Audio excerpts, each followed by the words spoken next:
I think that there's a great deal. Remember biology class?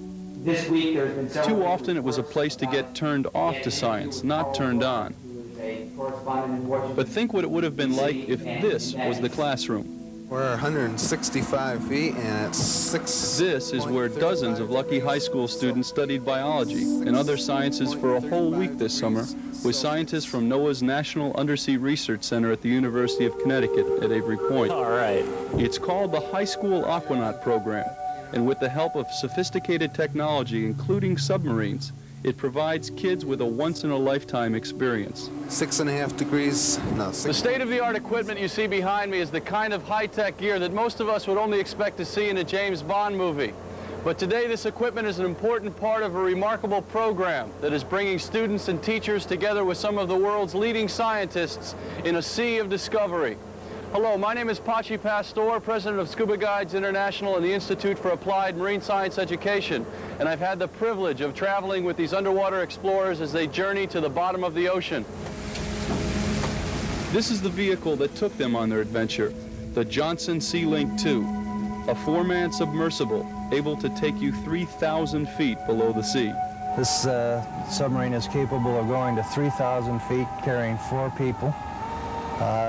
This compartment in the back is capable of being pressurized to ambient pressure, so we can put a diver outside of this compartment without letting water come inside the compartment. Meantime, we have all of our life support equipment here. These meters tell us our percentage of carbon dioxide and a percentage of oxygen that are in the chamber at the present time. We control that through a flow meter, which replaces the oxygen that we're breathing. And we have a CO2 scrubber in the back half of the compartment that removes the carbon dioxide that we produce. A chance to use this technology would be a real treat for most anyone. But for the high school kids in the Aquanaut program, it's an experience that changes their lives. Kind of see how big it is. It was a very nice ride. It was very nice. You look out the window, it's just extraordinary when you see all this stuff that nobody else, or a lot of other, many people have not seen. It's just extraordinary.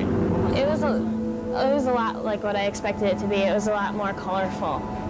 I had seen the videos from last year, and it looked very much like the videos, only it was a lot prettier. Wow. The colors were really, there were like rock walls just covered with algae that were bright reds and oranges and yellows, and the water like just glowed green. It was really pretty. You see a lot of it on TV, you know, on the educational channels, but it's nothing. It's like a dream. It's incredible.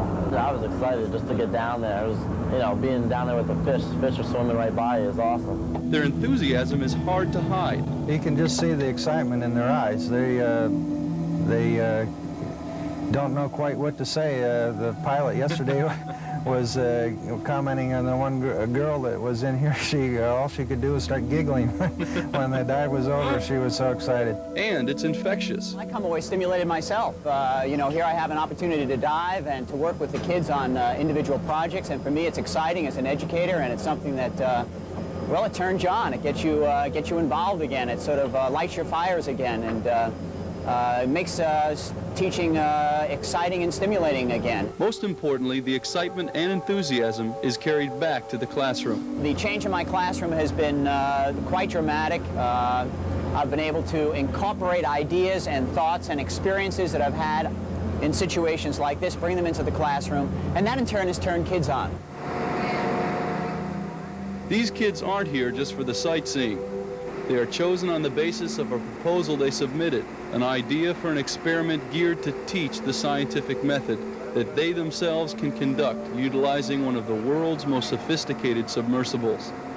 It's not a frivolous activity. This is something which is meaningful. The students are doing significant research here. This is not just fun diving. This is not where you go aboard a submersible, go down, wave at the fishes, and come back up. This is the real thing. These kids are really tackling some critical problems dealing with the ocean. And it's a learning experience for the scientists, too. I think one thing that's exciting about working with kids is that they're not, they're not your peers professionally. And so they ask innocent but intriguing questions. and they make you stop and think about what you're doing and why. There's a lot of redefining that goes on during a trip like this, and most everyone agrees they're surprised by how they redefine their images of students, teachers, and scientists. I just expected a bunch of old men with gray hair sitting around a table staring at something under a microscope or something. And it's not like that at all. They're just a lot of fun to be around. They're not all stiff and white collar like I expected. You get to see kids on an informal level, you know, eating dinner with them, you know, having to share a room with them, and then diving the next day. It's a real experience that for both teacher and student, it's real positive. To show the kids that teachers are real people, they're not really any different than they are.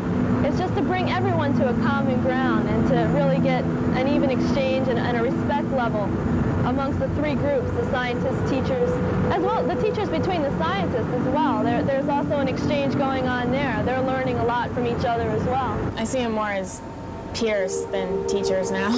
It's hard not to change your view of someone after spending a week on a boat with them, but it's also hard not to change your perception of science.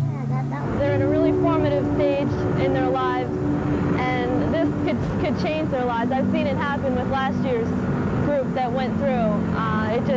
There was one individual who had interest in liberal arts and sciences, and after diving in the Delta is now going to be an engineer.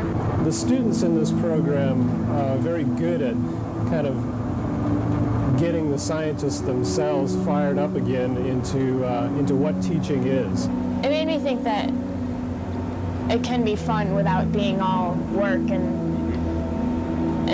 paperwork and stuff like that. You can have a lot of fun too.